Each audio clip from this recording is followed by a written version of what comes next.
ഞാനൊരു കാര്യം പറഞ്ഞ കൊച്ചമ്മ ദേഷ്യപ്പെടരുത്. എന്താണ്? ആ ഇൻസ്പെക്ടർ പറഞ്ഞത് ഞാനും കേട്ടു. കൊച്ചമ്മ വിഷമിക്കരുത്. രശ്മിയെ കാണാതെ ഒരു നിമിഷം പോലും കഴിയാൻ എനിക്കാവുന്നില്ല രാമു. ഒരു അമ്മയുടെ ദുഃഖം അയാൾക്ക് എങ്ങനെ മനസ്സിലാവും? കൊച്ചമ്മയുടെ വിഷമം എനിക്ക് മനസ്സിലാവുന്നുണ്ട്. എനിക്കുമുണ്ട് പെങ്ങന്മാര്. അവരിൽ ഒരാളായിട്ടാണ് ഞാൻ കൊച്ചമ്മയെ കാണുന്നത്. കൊച്ചമ്മ കുട്ടിയെ വേണം, അത്രയല്ലേ ഉള്ളൂ. അത് ഞാനേറ്റ്. നിന്നെ കൊണ്ട് എന്ത് ചെയ്യാൻ കഴിയും? പോലീസിനെ കൊണ്ട് കഴിയാത്ത പലരും ചെയ്യുന്ന ചിലരെ എനിക്കറിയാം കൊച്ചമ്മ. ശരിയെന്നൊന്ന് മൂളിയാ മതി, നാളെ കുട്ടിയെ കൊച്ചയുടെ മുന്നിലെത്തി. നീ പറയുന്നത് നേരാണെങ്കിൽ അതിനു വേണ്ടി എന്തും ചെയ്യാൻ ഞാൻ ഒരുക്കമാണ്. എത്ര ലക്ഷങ്ങൾ ചെലവായാലും.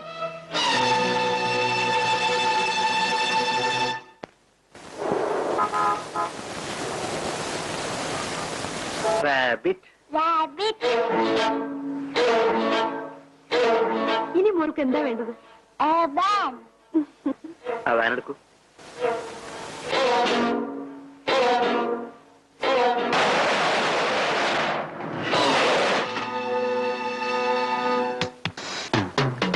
രണ്ട് തവണ നമ്മൾ തമ്മിൽ ഏറ്റുമുട്ടി. 2 പ്രാവശ്യവും നീ എന്നെ തോന്നി. തവണ ഞാനും കരുതി തന്നെയാ വന്നിരിക്കുന്നത്. ഇതിന് വേണ്ട പണം തന്ന ആരാണെന്നറിയോ? വേറെ ആരുമല്ല, ഈ കൊച്ചിന്റെ അമ്മ, നിന്റെ പഴയ ഭാര്യ. ഇന്ന് ഈ കൊച്ചിനെയും കൊണ്ടേ ഞാൻ പോകും.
മോളെ മോളെ കൊച്ചമ്മ എവിടെ?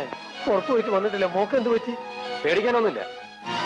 നീ കൊച്ചമ്മക്ക് ഫോൺ ചെയ്യൂ, ഞാൻ കുഞ്ഞിനെ മോൾ കൊണ്ടേ കിടത്തിയിട്ട് വരാം.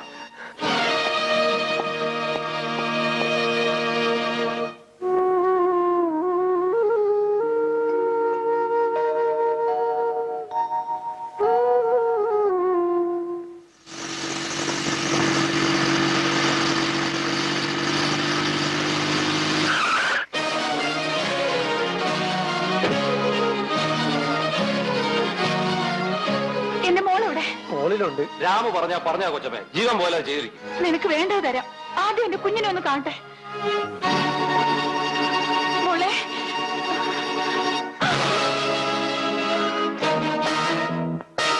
എന്റെ മോളവിടെ.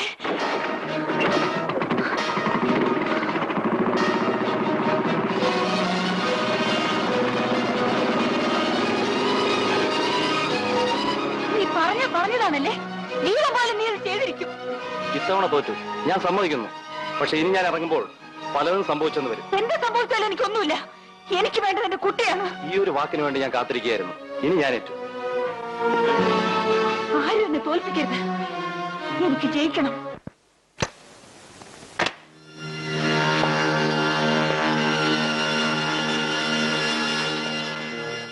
ഡോക്ടർ, എന്താ ഇത്?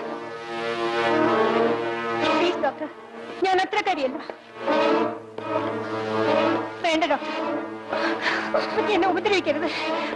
വേണ്ട. വേണ്ട ഡോക്ടർ,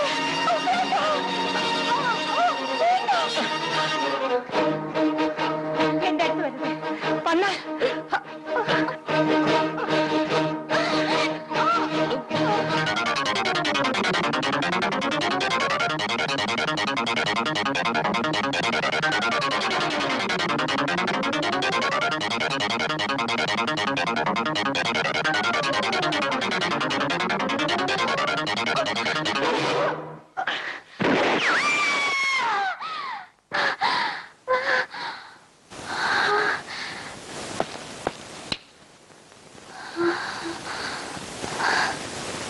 നമ്മൾ ഉദ്ദേശിച്ച ഫലം കിട്ടിയെന്ന് തോന്നുന്നു. വേഗം രോഗിയുടെ അടുത്തേക്കല്ലോ. Yes doctor.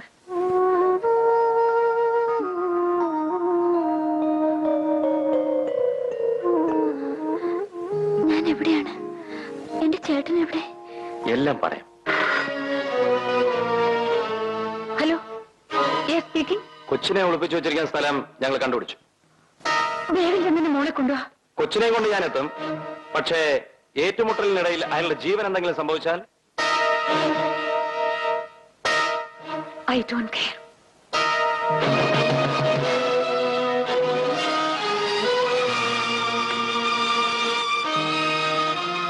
നീ എന്തിനാ ഇങ്ങോട്ട് വന്നു? നിന്റെ ചേട്ടന്റെ ഉപദ്രവം പോരാൻ കിട്ടോ? ഞാൻ എല്ലാം അറിഞ്ഞു. ചേട്ടന് സുധ തെറ്റിദ്ധരിച്ചിരിക്കുന്നു.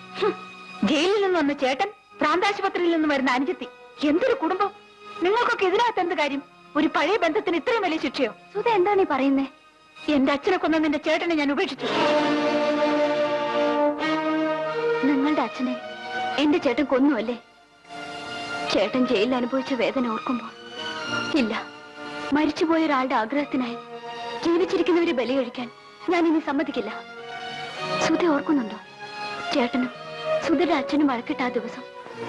അന്ന് എന്നെ കല്യാണം കഴിക്കാൻ സമ്മതമാണെന്ന് ഗോപിയുടെ കത്ത് വന്നു.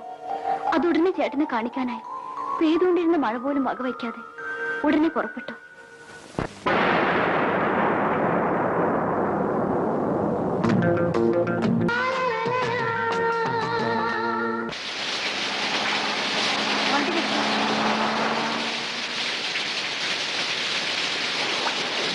ചേട്ടന്റെ വണ്ടിയാണല്ലോ. ഇതാ.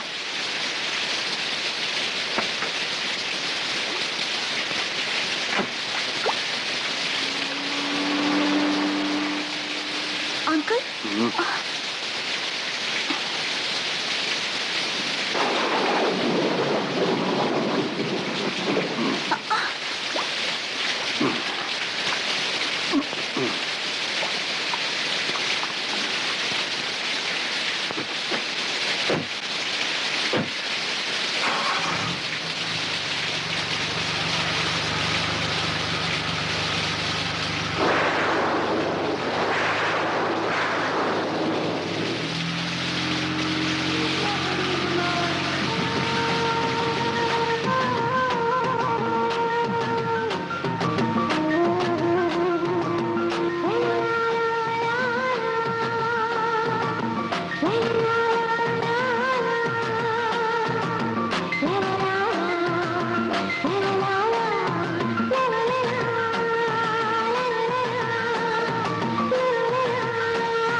വേണ്ട